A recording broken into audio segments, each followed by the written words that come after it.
वाह वाह, आई भी आई तन दिखाई तो बेंजू मास्टर। आई देखिए भैया, एगो लड़की के नए नए गौना भइल बा, उनकर पति छोड़ के उनके परदेश चल गइल बाड़े। ई अकेले घर में तड़पतरी, बिलखतरी, रोहतरी, जोहतरी। लास्ट टाइम में फोन करके कहलिया, ये राजा जी इतना मत तड़पाई, देखी कौना भाव में कहलिया, ये भैया आई सुनी जा सबे। बस गइल तू ये बलम जी छोड़ी परदेश में, एने हम रहतनी बगली के भेष में।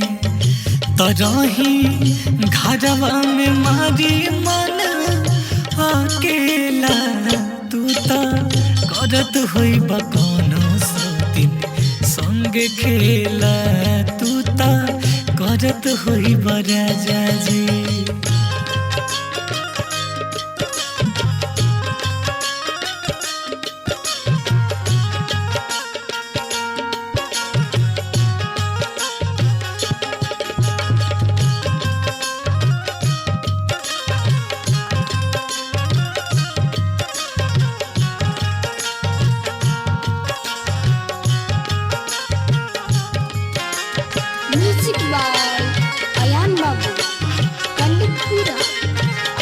खुशबू रिकॉर्डिंग स्टूडियो कहला बिशनपुरा बाजार। मिक्स बाय इमाम बाबू। हम मौज रह गई झरी गइल लीची, तू तो खाली पैसे कारण रहता रबीजी। ए बनम जी इतना मत तरसाई, हाय ना हम मौज रह गई झरी गइल लीची, तू तो खाली पैसे कारण रहता रबीजी। तो हमार जो बना पड़ल जाता ठेला हो, हमार जो बना पड़ल जाता ठेला हो, तू तो करत होई बसतीन संगे खेला हो, तू तो करत होई बसतीन संगे खेला हो।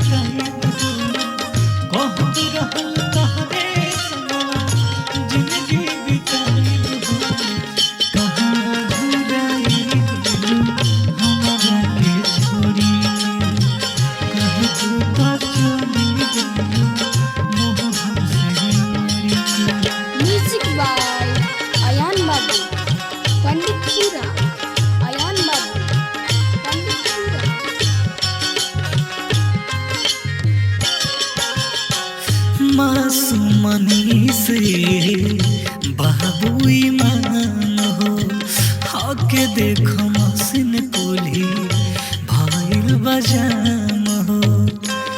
गावना करा के चल गेला, हाल ले पूछो ना के गावना हाल में बने। मासूमनी से बाबू ईमान हो, हके देखो मसिन कोली भाईल बजाम हो।